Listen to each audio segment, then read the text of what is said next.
Tesla just continues to blow through level after level. Even if we thought the 130 was going to hold, we saw that on Friday, no love today, and you can just see how you're just gapping down.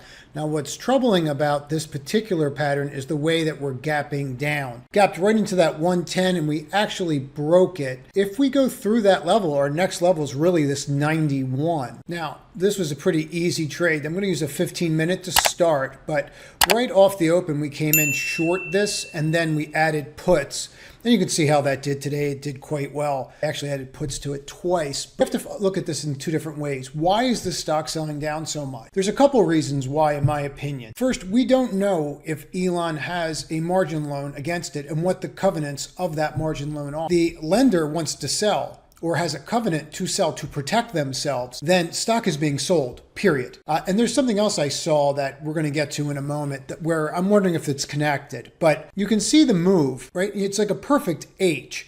And these are the levels that I would be watching tomorrow. Now, ever I'm this successful on a short and it's just day after day, just very easy to print money, which this has been since about $190, quite frankly. It just gets to the point where you need to have your antenna up. Nothing is ever this easy. And if you take a look from where we were in the beginning of December to where we are now, you're down 78%. Okay, that is an enormous move to the downside. The idea that we're not going to bounce, I have a hard time believing that there's not some kind of bounce out there, but there might not be. Now, if you've been following along with these videos for some time, you're well aware about 3 weeks ago, we pointed out this hidden shoulders, left shoulder, head, right shoulder. It's actually even in the profile of my Twitter account at this point. And really, that was it.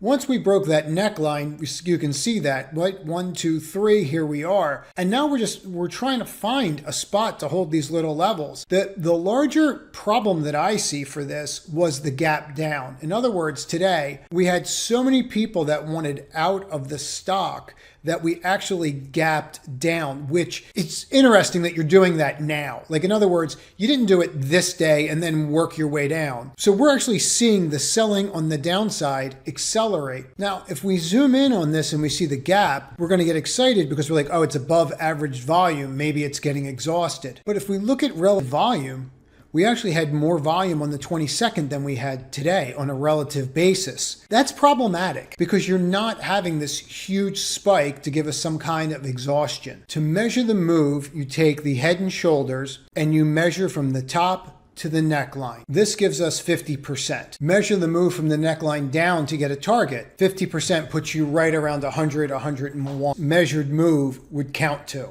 off the head and shoulders.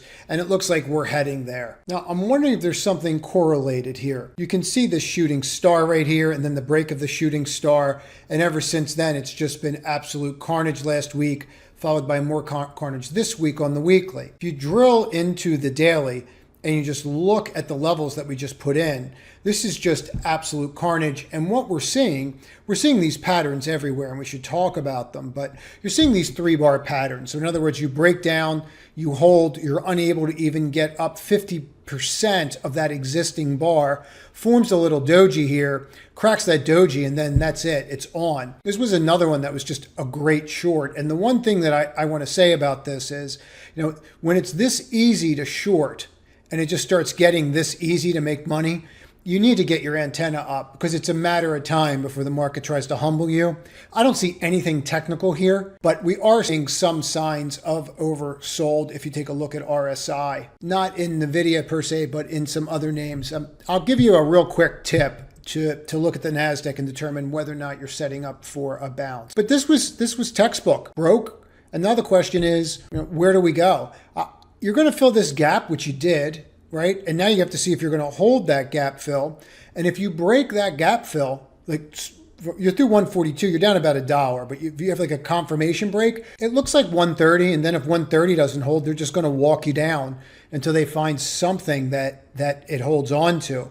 But frankly, I just don't see anybody getting in front of this. I think that we just have people that are just taking tax losses right now to the end of the year. And I would watch this. 2 of the trades that were in the newsletter and we did in the trading community, one was SOXL, one was SOXS, and you can see how we just broke out of here and we're just pushing. Now I've got a 3-bar pattern, and I'm actually setting up to retest this level. So now I'm setting up to retest 46.60. Not a bad move. Get through that and you're gap filling to 54.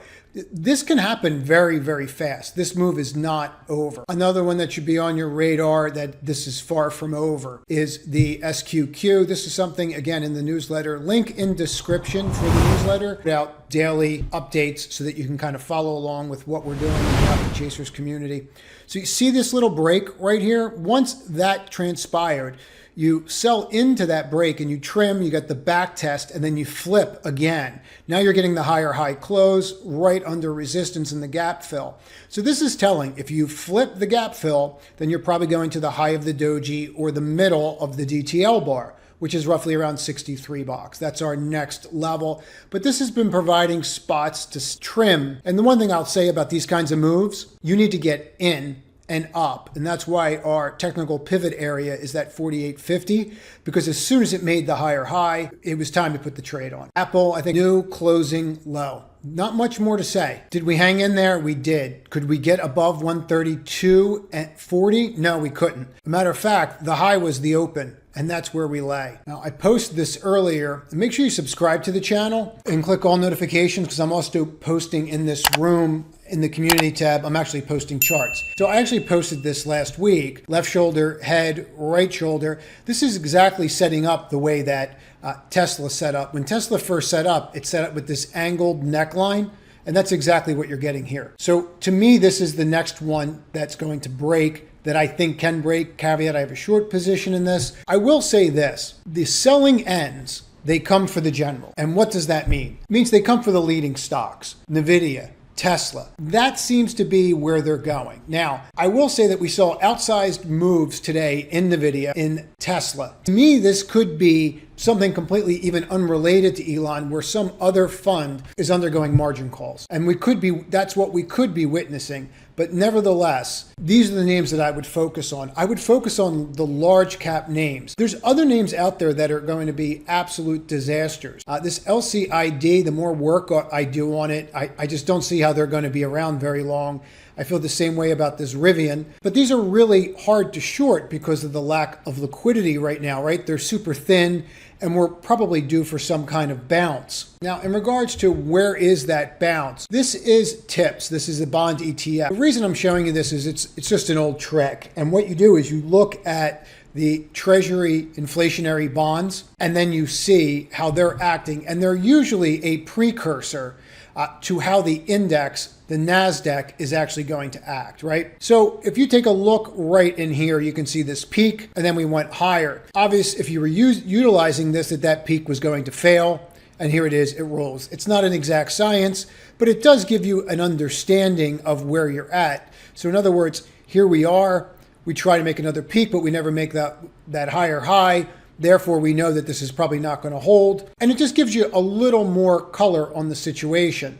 You can even see it here, the peak, and then we rolled. And then you can see, even though we rallied, we still wound up coming back down and following the tips. Symbol is TIP, and they are Treasury Inflation Protected Securities. This could be construed as one long flagpole. This could be construed as one huge pendant, and even if we don't look at it that way, if we look at a rising wedge. Rising wedges end in tiers. Here we are at the top end of that wedge. We were unable to break it, and we've been unable to break it for some time. This line below is the same trajectory as above, fits perfectly. You can see the crack, unable to get above it. Doesn't take out the lower low, closes at a new low today.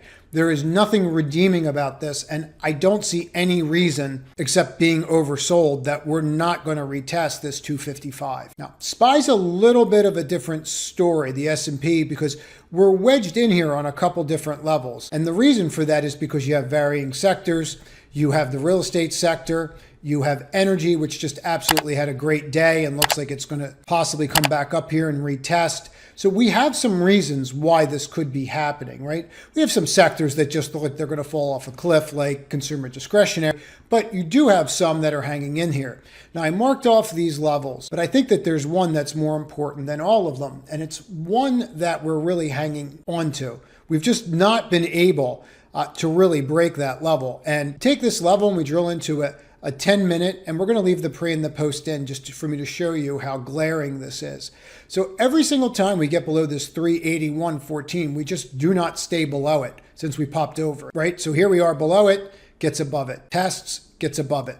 Now, at the same time, you are starting to hit these, lower highs. So eventually this might give way, but that's the level. There's nothing redeeming about this besides that level. We have cracked the 55. We're unable to get above it. The 200, we're just still on that decline, and we're still respecting this death cross. Death cross, the 200-day becomes the resistance point, and that's exactly what we have here. To get on the waiting list for Alpha Chasers community, there is a link up here in the top right and also in description. Have a good evening, everyone. Hope you had a great holiday.